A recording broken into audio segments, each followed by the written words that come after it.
Bonjour, je vous propose un travail sur la notion de taux d'évolution en pourcentage entre deux grandeurs. Donc, je vais traiter cette notion-là à partir d'un exemple et surtout montrer qu'il y a deux façons d'obtenir ce taux d'évolution. Les deux possibilités d'obtention sont les suivantes. Alors, en bleu, j'indique qu'on peut schématiser la situation, ce que je vais faire tout à l'heure.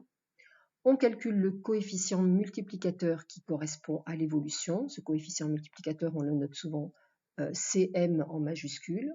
Et une fois qu'on a le coefficient multiplicateur, on en déduit le taux d'évolution lui-même en pourcentage.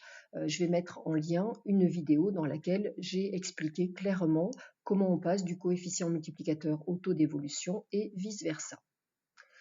Et sinon, si on ne veut pas schématiser la situation et faire tout le raisonnement, eh bien, on a aussi la possibilité d'utiliser une formule toute faite, mais à ce moment-là, il faudra l'apprendre par cœur, ne pas se tromper, donc s'habituer à la citer quand vous l'utilisez, comme ça, plus de fois vous allez la citer et mieux vous la retiendrez. Et cette formule, en fait, on va mettre en évidence le fait qu'elle provient du raisonnement précédent et donc la comprendre. Je prends donc un exemple. Donc, on désire connaître le taux d'évolution en pourcentage entre une valeur qui était initialement égale à 150 et qui est passée à 120.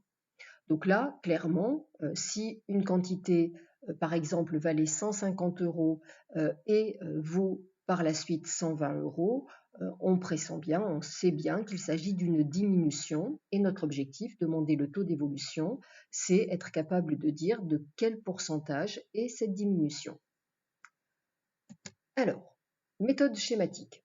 Donc, avec le coefficient multiplicateur, donc je fais un petit schéma, je mets la valeur initiale à gauche, 150, la valeur finale à droite, 120, et mon objectif, c'est de savoir par quel nombre je dois multiplier 150 pour obtenir 120, ce qu'on appelle le coefficient multiplicateur, puisque on va faire une multiplication sur 150 pour obtenir 120. Donc là, je pense que c'est pas quelque chose qui vous pose problème, parce que même si on demandait à un élève de collège, il serait capable de nous donner le coefficient multiplicateur. Ce coefficient multiplicateur, il est clair qu'il vaut 120 divisé par 150. Donc le coefficient multiplicateur permettant de passer de 150 à 120, eh bien c'est le quotient 120 sur 150. Quand on fait le calcul de ce quotient 120 sur 150, on obtient 0,8. 0,8, je rappelle, c'est le coefficient multiplicateur. J'ai écrit en noir, on doit maintenant obtenir le taux d'évolution qui correspond à ce coefficient multiplicateur. Et pour cela, vous l'aurez vu dans une vidéo qui a été mise en lien, eh bien, on fait le calcul, entre parenthèses, ne surtout pas oublier la parenthèse, coefficient multiplicateur moins 1, le tout fois 100. Lorsqu'on fait ce calcul, cela nous donne moins 20. Alors le moins indique qu'il s'agit d'une diminution, ce qu'on avait tout à fait pressenti, et le nombre lui-même, 20, c'est le pourcentage de cette diminution. J'ai donc donné en bleu et souligné le résultat de ce travail. Pour passer de 150 à 120, il y a donc eu une diminution de 20%. Voilà, donc là c'est un travail qui a été fait de manière schématique.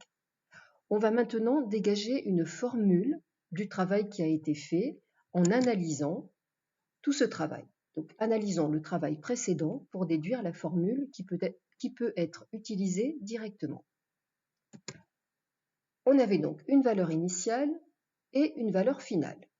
On a fait la petite flèche, le coefficient multiplicateur qui nous permet de passer de VI à VF, c'est donc VF divisé par VI. Donc je vais mettre le pointeur pour que vous voyez bien où j'en suis. Donc j'en suis ici. Ce coefficient multiplicateur va nous donner le taux d'évolution. Et pour cela, on sait qu'on doit faire coefficient multiplicateur moins 1, entre parenthèses, ne surtout pas oublier la parenthèse, fois 100. Le coefficient multiplicateur, on a dit que c'était VF sur VI. C'est ce qui correspond au nombre par lequel on doit multiplier VI pour avoir VF. Donc, quand je reprends cette formule-là, eh bien, cela me donne ici VF sur VI moins 1 fois 100. cette partie-là, cette parenthèse, VF moins divisé par VI moins 1, eh bien, je vais la réduire au même dénominateur. C'est-à-dire que ici, je vais écrire sous forme d'un seul quotient. Donc, le 1, eh bien, je vais le remplacer par VI sur VI. Et ce VF sur VI moins VI sur VI va devenir la quantité qui est ici, lorsqu'on met sous forme d'un seul quotient, VF moins VI sur VI fois 100. En fait, ce qu'on vient de mettre en évidence ici, c'est la formule que vous pouvez utiliser, et pour cela, il faut la retenir par cœur et la citer, et c'est elle qui vous permet d'obtenir le taux d'évolution. Donc, bilan de ce travail, pour obtenir le taux d'évolution en pourcentage entre une valeur VI de départ et une valeur VF d'arrivée, on utilise la formule VF moins VI, le tout divisé par VI fois 100.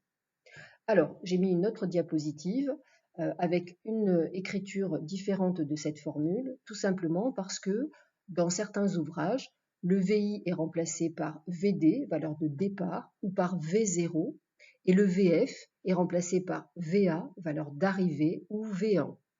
Donc ça veut dire que la formule VF moins VI sur VI fois 100, vous pouvez la rencontrer aussi sous deux formes, VA moins VD sur VD fois 100, donc valeur d'arrivée moins valeur de départ sur valeur de départ fois 100, ou V1 moins V0 sur V0 fois 100, donc V1 étant la valeur d'arrivée, V0 la valeur de départ.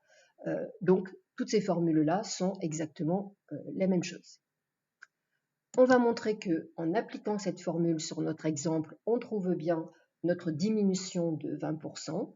Donc, j'applique sur l'exemple. Je reprends le petit pointeur. VF moins VI sur VI fois 100. Donc ici, je cite la formule, ce qui est important. Cela nous donne 120 moins 150 sur 150 fois 100. Donc rappelez-vous, on allait de 150 qui était la valeur initiale à 120 qui était la valeur finale. Ce qui nous donne moins 30 sur 150 fois 100, et lorsqu'on fait le calcul, cela donne moins 20. Le moins indique que c'est une diminution, le 20 indique le taux de diminution, et donc on a bien retrouvé qu'il s'agissait d'une diminution de 20%.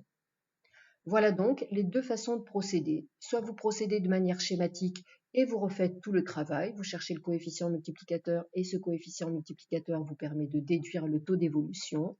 Soit vous appliquez la formule que je remets ici au surligneur, donc VF moins VI sur VI fois 100. Et une fois que vous avez appliqué cette formule, eh bien, vous obtenez votre taux d'évolution.